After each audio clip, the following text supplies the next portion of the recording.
এই প্রচণ্ড গরমে ঠান্ডা ঠান্ডা ডাবের পুডিং নিয়ে এসেছি, শরীরের জন্য খুব হিতকর এটা, আর খেতেও দুর্দান্ত লাগে। ডাবের পুডিং বলতে পারো বা ডাবের জেলি বলতে পারো। তো চলো শুরু করা যাক আজকের রেসিপিটি সম্পূর্ণ দেখার জন্য অনুরোধ রইল। তো চলো আজকে শুরু করি ডাবের পুডিং বা ডাবের জেলি। নমস্কার বন্ধুরা, শিলা কুকিং ক্লাস সবাইকে অনেক অনেক স্বাগত। আজকে আমি ডাবের পুডিং বানাবো। এই প্রচণ্ড গরমে মন প্রাণ সব ঠান্ডা হয়ে যাবে এই রেসিপিটা। তোমরা ঘরে অবশ্যই একবার ট্রাই করবে, আশা করি খুবই ভালো লাগবে। তার জন্য ডাব নিয়েছি, কচি ডাব। এটাকে আগে ভেঙে নেব। ভেঙে ডাবের জলটা প্রথমে নিয়ে নেব।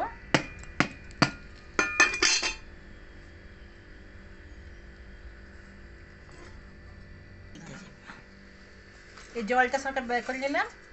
এরপর এই ডাবের যে পাতলা অংশটা আছে এটাকে আমি আস্তে আস্তে কুদুনির সাহায্যে ছাড়িয়ে নেব।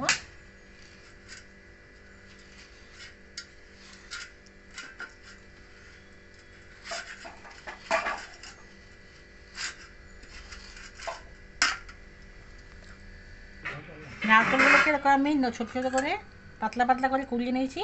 এরপর এই নারকেলের জলটা বেরিয়েছে, ডাবের জলটা, এটা আমি ছাঁকনির সাহায্যে সব ছেঁকে নিচ্ছি।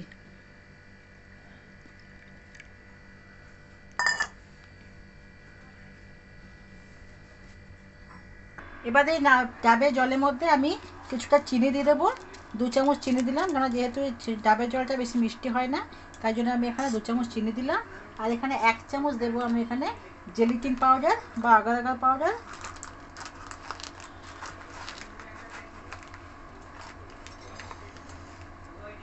এই পাউডারটা জেলি বানানোর জন্য ভালো সাহায্য করে।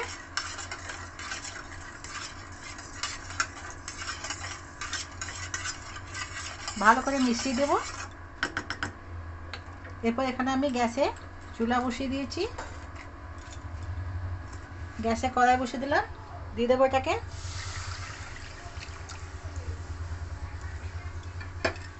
ভালো করে ফুটিয়ে নেব। ডাবের জলটা এবার ফোটা শুরু হয়ে গেলে, ফোটা আরম্ভ হয়ে গেছে, গ্যাসটা বন্ধ করে দেবো। একটা মাটির এরকম কাঁচের একটা বাটি নিয়ে নিয়েছি। এতে এই ডাবগুলোকে যে কেটেছিলাম, কুটে রেখেছিলাম, তাকে সাজিয়ে দিয়ে দেবো।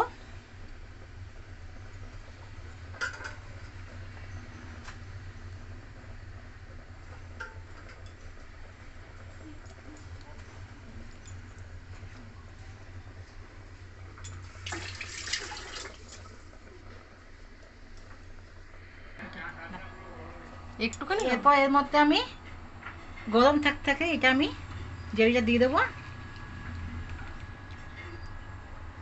এরপর ঠান্ডা হয়ে গেলে সোজা এটা নর্মাল ফ্রিজে আমি রেখে দেবো।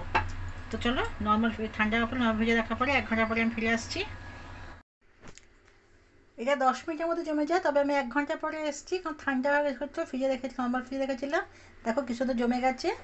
এটাকে ডাবের পুডিংও বলা যাবে, আবার ডাবের জেলিও বলা যাবে। আমি অগর অগর পাউডার দিয়ে করেছি। এরপর এটাকে আমি থালায় উঠিয়ে নেবো, সাইড থেকে আস্তে করে কেটে নেব।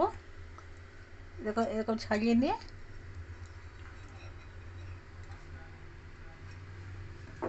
এবার আমার থালার মধ্যে উল্টিয়ে নেব।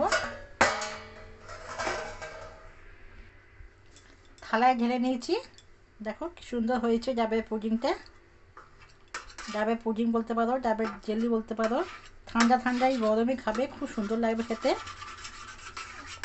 তোমরা ঘরে একবার অবশ্যই বানাবে, আশা করি খুবই ভালো লাগবে। কি সুন্দর জেলিটা হয়েছে, ডাবের জেলিটা।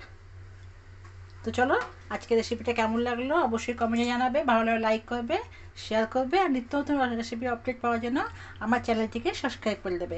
ভালো থাকবে, সুস্থ থাকবে। আবার কোনো রেসিপির সঙ্গে দেখা হয়ে যাবে। ধন্যবাদ।